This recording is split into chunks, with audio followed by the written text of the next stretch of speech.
kò sí jagunjagun náà.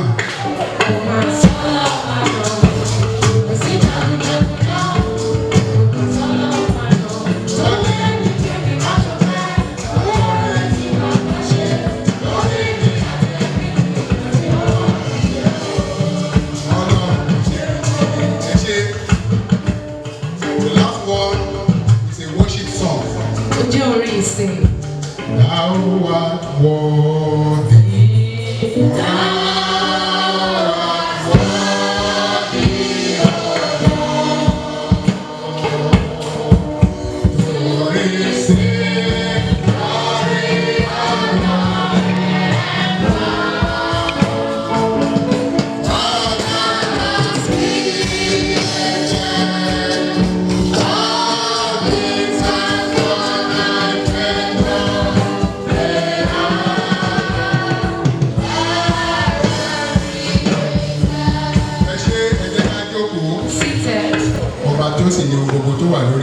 And the one who owns everything that is on earth and under the earth and all over the world, who granted me the grace to also be amongst you children of God for this year's convention. The reason why I sang these 3 songs is because we ought to praise God for what He has done.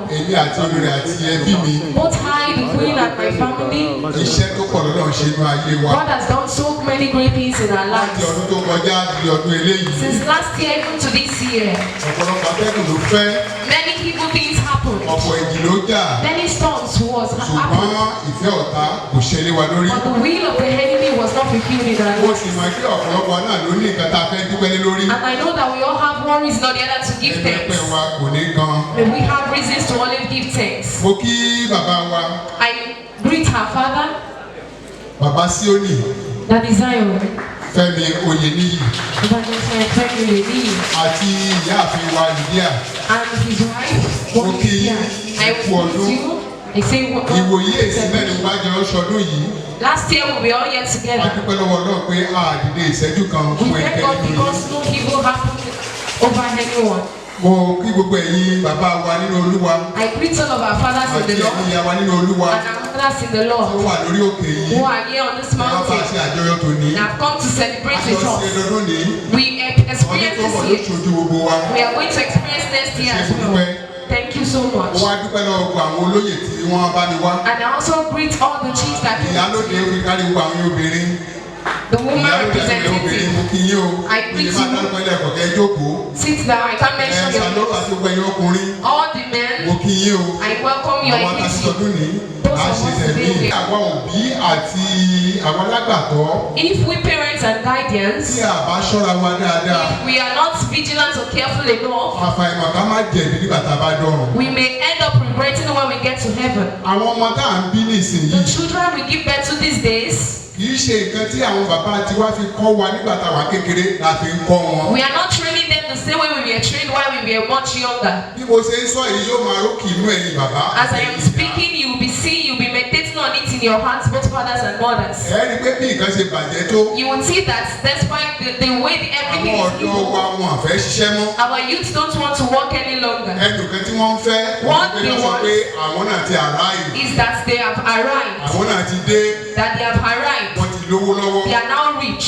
Ṣùgbọ́n ibi tí owó yìí ti ń wá. But the source of this money. Kò kàn wọ́n rárá. They are not concerned about that. Ẹ wá mú wọn lọ sí oríṣiríṣi iṣẹ́ ìparun. And that leads them to many works of destruction. Ẹ rí àwọn ọmọ ọdún mẹ́ẹ̀ẹ́dógún. You will see children of 15 years old. Wọ́n fẹ́ lo Mercedes Benz. They want to ride Mercedes Benz. Wọ́n fẹ́ lo Lexus. They want to ride Lexus. Wọ́n fẹ́ kọ́lé. They want to build houses. Kò sí nǹkan tó burú nínú ambition yìí o. There is nothing in having these ambitions. Ṣùgbọ́n tí èèyàn bá fẹ́ ṣiṣẹ́ owó. But if you want to work for money. Kó ṣe iṣẹ́ owó tí ò ní pa ọmọ nìkejì rẹ̀ lára. You should do something that will not hurt your neighbors. Ṣùgbọ́n nǹkan táwọn wá ń ṣe ní ìsìn. But what our children do now. Ọmọ tí ẹ gbẹgbẹ sùn láti aláàánú di àárọ̀ yìí. A child whom you slept together yesterday till this morning. Àti gbàgbé gan ó ti di wàhálà ó ti dogun. It is very difficult now to trust such a child. Àwọn ọmọ ń pa bàbá wọn. Children are now killing their fathers. Wọ́n ń pa ìyá wọn. They are killing their mothers. Láti ṣòwò. For rituals. Àwọn ọlọ́ ẹ̀kọ́ tí àwọn bàbá ti wá kó wa nígbà táwa kékeré. The kind of trainings our fathers ìsinyìí. We are not giving the children of nowadays. Àwọn ọ̀rọ̀ àwọn lórí We mi. are just pampering them. Nígbà tá a wà kékeré. When we were younger, Tí a bá ti school dé. when we come back from school, A gbọ́dọ̀ dúró sílé. we must not stay at home. A gbọ́dọ̀ lọ pàdé bàbá lóko. We must go and meet our father in the farm. Kì í dẹ̀ sọ́kò tó wá tòsí. And not just the farm that is close by. Ìgbà míì ẹ̀rí tó bí mẹ́rin márùn-ún kẹ́ tó dóko. At times you walk 5 miles before you get to the farm. Bí ẹ̀dá láti jókòó sílé. You cannot just stay at home. Ó wá ló ń retí oúnjẹ. And you are expecting food. Àwọn bàbá wa jẹ́ ká mọ̀ pé iṣẹ́. Our fathers taught us that Òun ló work kù iṣẹ́. is what fights poverty. Ẹ gbọ́dọ̀ ṣiṣẹ́. You must work if you want to be rich. Ṣùgbọ́n kí làwọn òbí ṣe nísìnyí? But what are the parents doing nowadays? A ti ní àwọn ẹgbẹ́ ìyá ọmọ ológo. We now have the Council of Women Glorious Children. Àwọn ìyá ọmọ ológo. Mothers of glorious children. Àwọn onápẹ̀lẹ̀ ọmọ ológo yìí. Who are these glorious children? Àwọn ọmọ tá a ṣe yahoo. Children who are involved in Tá a Yahoo. ṣe yahoo plus. They are involved in Yahoo Plus. Ilé tí àwọn ọmọ wọn fi máa bá wọn wí. Instead of their mothers rebuking or Wọ́n disciplining wá them, kóra wọn jọ. then they gather themselves. Wọ́n wá ní àwọn ní ẹgbẹ́ ìyá ọmọ ológo. They now call themselves mothers of glorious Ṣé children. kó ṣe kó àwọn àgbà táwọn kékeré? Is that how we were trained when we were younger? Ọmọ tí wọ́n ní nígbà yìí wọ́n ní a sọ pé ọmọ yóò gbàgbà fọ̀. They will Mo say, ká lọ wọlé. your child does not have to work and is bringing money. Mo ní. You don't know that such a child is a Àwọn thief. òbí nìsín sáánú olè tó yẹ ká mú. Are we apprehending the thieves you are supposed to apprehend? Bàbá ní ọmọ mi wá ra bẹ́ẹ̀ fún mi. The father will say, my child bought me a Ó ti bed. méèkì ni. He has made it. Ọmọ mi ti kọ́lé fún mi. My child has built a house. Ó ti make it. He has made it. Owó tó fi kọ́lé yẹn. The source of the money for building the house, where did he get Owó it? tó fi ra mọ́tò. The money he used to buy the house, what is the source? Ẹgbẹ́ yẹ kí á wọnú ọkàn ara wa. Please, let's think deeply. Tí a bá ń ṣe àṣìṣe. If we are making mistakes Ní àwọn ọmọ wa. on our children, in training our children, Ẹ sí àjọ ìrònú. let's call ourselves to order. Lónìí gangan. Today, Ẹ jẹ́ ká lọ yí padà. let's go and Ẹ change. jẹ́ ká jẹ́ kí àwọn ọmọ àmọ̀ pé iṣẹ́ òun lo oògùn ìṣẹ́. Let's train our children to know that work is what work against Owó tẹ̀yẹ̀ poverty. bá ní. Any money you get Tí kì í ṣe nǹkan tó lè fi yan gan. and that you're not proud of Owó gbígbóná lówó bẹ́ẹ̀. is an evil money. Owó gbígbóná ni. Is an evil money. Tí bàbá tàbí ìyá bá sì ń jẹ inú ẹ̀. And if the father or mother is eating from such money, Wọ́n sọ àkòyà kọ́ ni o. they are just postponing their day of suffering. Nígbà tó bá pẹ́ tí ọmọ ti lu ọ̀rẹ́ ẹ̀. Because once it gets to a period and the child has Ó ti taken lo his orí friend, ẹnìkan tó súnmọ́ sí tiẹ̀ sọ̀rọ̀ ẹ̀ bóyá àwọn aládùúgbò ni. he has used some of the neighbors for Nígbà ritual. tó bá yá, When it comes to àwọn time, tí wọ́n ń tari owó sí i. those who gave him the money, Wọ́n sọ fún pé they will tell him, a fẹ́ kó mú bàbá ẹ̀ wá. we want you to bring your father, Tàbí a fẹ́ kó mú ìyá ẹ̀ wá. or we want you to bring your mother. Gbogbo nǹkan tó wá ṣe fún yín. And everything he has done before, Kò ní yóò yọrí sí. what will be the result? Gbogbo wa mọ̀nú ara wa. We all know what. Yàtọ̀ sí yẹn, Aside àwọn from that, ọmọ mi ti ya gàngbé sí gbòòrò. Some children, they have become wayward. Wọ́n bá ń káàkiri gbòòrò. They just walk around Wọ́n the ṣe tọ́ọ̀kì streets. kiri. They are now thugs. Wọ́n fipá gbowó lọ́wọ́ èèyàn. They extort people. Eléyìí tí ò ṣe lójú ọ̀sán ó ṣe lóru. Those who are not doing it in the daylight are doing it in the night. They go to people's houses Láti máa bọ́kù ilé wọn láti máa gba owó lọ́wọ́ to wọn. burgle their houses and to extort money from them. Ṣùgbọ́n tá a bá kó owó ìdélé. But when they bring this money home, Báwo làwọn òbí ṣe ń wò wọ́n? how do we react to Sáà it? tọ́ wọn sọ́nà. Do we guide them? Ọ̀rọ̀ pọ̀ gidi gan. There are so many things to Wọ́n sọ say. pé lónìí But because today, àjọ̀dún yìí ni òun àwọn kátà ti ń sọ kó tó di ìgbà tẹ́mi dé yìí.